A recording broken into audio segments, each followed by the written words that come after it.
So this is my story of my testimonial of working with Victoria, what I went through and where I was, what I went through, and also where I am today after seeing Victoria.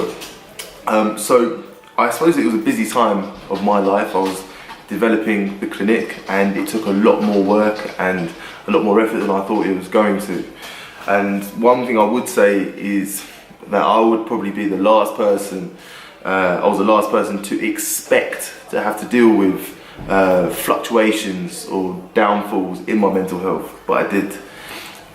The way that I can describe my symptoms, almost the way that I can describe the situation was that I feel like chinks in my armour were being exposed by my lifestyle and by my environment. I'm sure that I always had the predispositions to depression, which is what I was diagnosed with.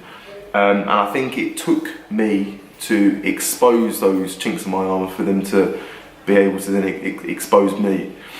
I was doing everything right. I was exercising on a regular basis. I was spending time with my friends. I was sleeping so much that sometimes I didn't want to get out of bed, which is a common symptom of depression and other mental health issues.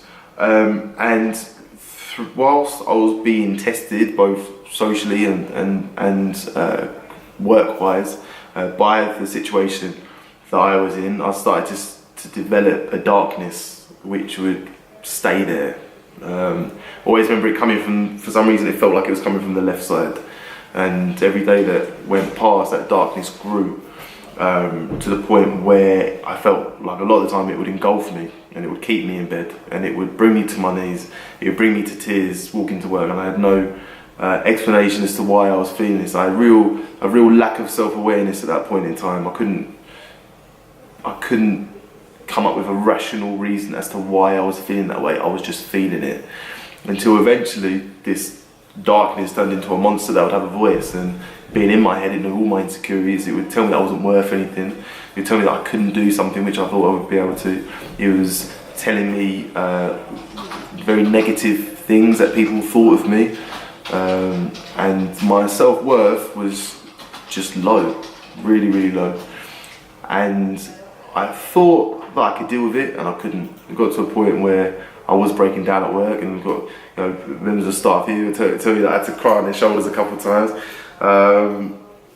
And yeah, I just didn't expect to be going through it, but I decided that I had to make a change. So I contacted Victoria, and via recommendation. And I think the first thing that struck me with Victoria was just her. I found it very comfortable to be around her. I'd been to counsellors before, which were they mollycoddled me too much. I didn't like it. I didn't want someone to comfort me and tell me everything was going to be okay. I wanted someone to sit back and coach me through a process that I knew I had to get through. So Victoria's a very warm person to be around, but at the same time, she gives me the room that I needed to express myself. The way that I would describe it, the counselling process, is me sitting on a boat on a very dark river, and the river represents time. No matter what happens, time is going to continue, and as time continues, I'm sitting in a very dark place, and there are certain obstacles in that river. Certain obstacles might be my belief system, there might be the way I thought of myself, it could be my current situation at that time. And Victoria was extremely good at being a captain of that boat, and telling me that I needed to row to the left a little bit, need to row to the right a little bit. She questioned my belief systems. She brought them to a rational light, to the point where I had then no justification as to why I should be feeling that way about myself. She was very good at challenging me at the intensity which was right at that time. She didn't push me too hard. It was a very, very frictionless process for most of the counselling session. Outside of the counselling session, I encountered friction.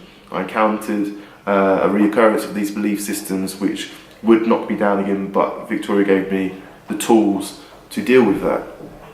And it took maybe 2-3 months, but to be honest now, this is the strongest mentally I've ever been in my life. And if it wasn't for Victoria showing me that way forward, if it wasn't for her and eventually leaving me, you know, I said to her that I want to continue the process. She said, no, you can't.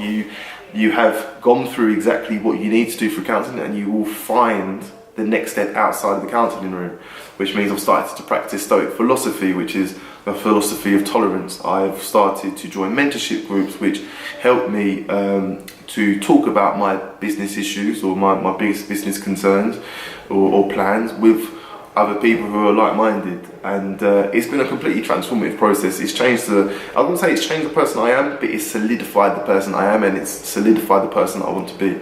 So if you have any hesitance as to whether or not you should start counselling, let me be the first one or one person to say that you have nothing to lose. When you're down the dumps that much, and you're going through the same process every day, which is just kicking you to the curb, you have nothing to lose just by picking up the phone and talking to someone about it. So that's my testimonial. I hope that it helps you, and yeah, feel free to book in with Victoria, which I would highly recommend. Thank you.